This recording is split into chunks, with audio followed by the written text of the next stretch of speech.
What's up, everyone? This is Jared and Nick from WhatCheers Beer Reviews. Tonight we're tasting Zombie Dust. This is from Three Floyds out in Indiana.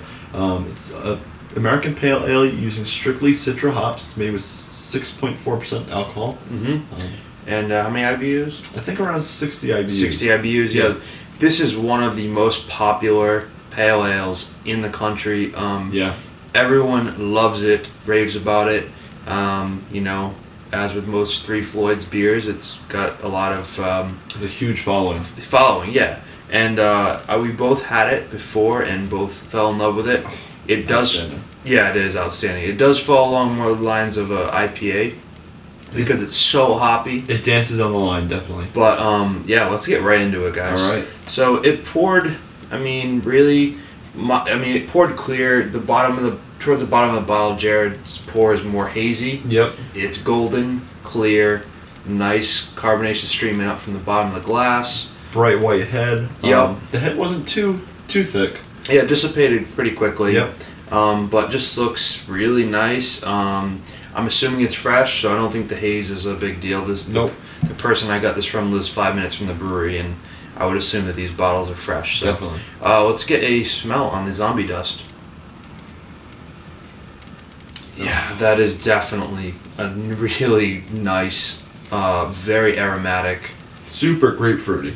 Super grapefruity. Yep, it's almost like... Which is what you expect from Citra. And like I said before, it definitely falls along the lines of more of like an IPA. Oh yeah, it's super aromatic, lots of hops going on. It smells big. Mostly citrus, kind of grapefruit notes to it, but...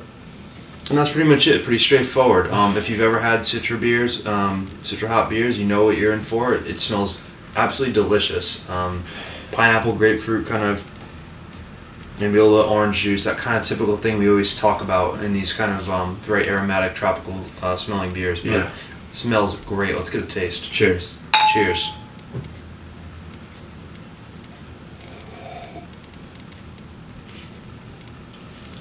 Wow, this is my favorite thing about the Zombie Dust is the aroma is so powerful.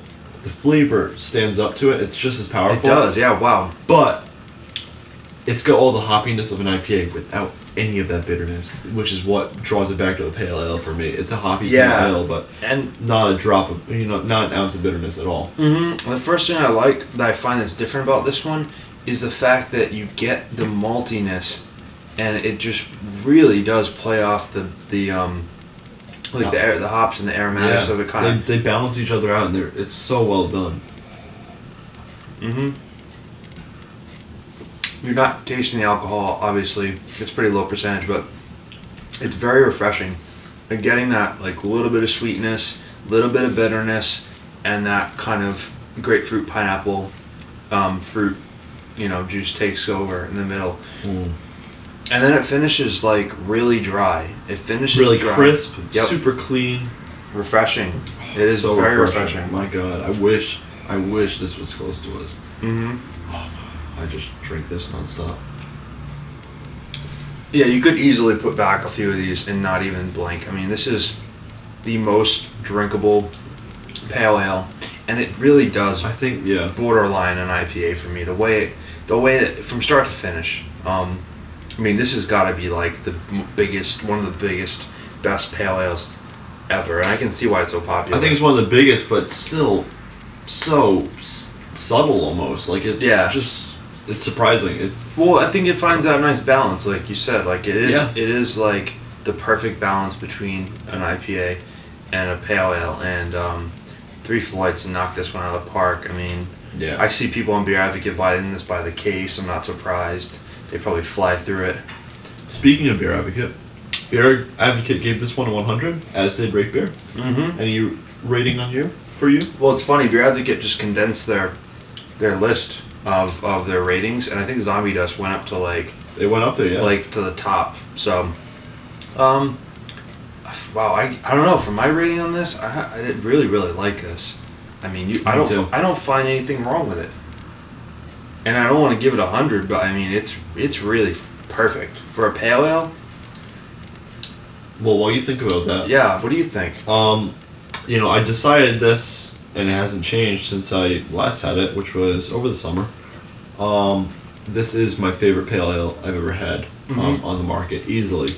So, I mean, you know, for pale ales, I'd give it 100 because of that. There's nothing wrong with it. It's big, it's got plenty of flavor, it's super smooth, it's very drinkable, which is exactly what I want from pale ale. I don't want super bitterness because that's an IPA in my mind. Yeah, I agree. You know, as far as the number goes, I think I'd have to give this one 100. You know, I don't think I mean, it's flawless in my eyes. I actually really agree with you. And I keep thinking about it. Okay, it's a pale ale. If it's a pale ale, then it's 100 for me. We haven't even reviewed that many pale ales. No, we haven't, and you know, but this is obviously one of the best. This is the best one I've ever had. I think it is the best. Yeah. I gotta agree with you, man. I mean, 100. This beer is perfect. It's absolutely perfect for what it is. If you're thinking of it as an IPA and you were gonna rate this, I might take it down a couple notches, but it's not. It's a pale ale, and you gotta remember that. And it's for what it is in the style, it is perfect. It is flawless, and this is fresh. I know they don't date their bottles, but you can tell this is fresh. So, guys, we're going to give it 100. I give this 100. It deserves it, honestly. 100 all around. So, with that being said, Jared's basically done. I'm going to drink mine and enjoy it. And thanks for watching, guys. Remember, comment, subscribe. Let us know what you think of this. Yeah. You know, we'll see you in the next beer review. Yep. Thanks, guys. Cheers.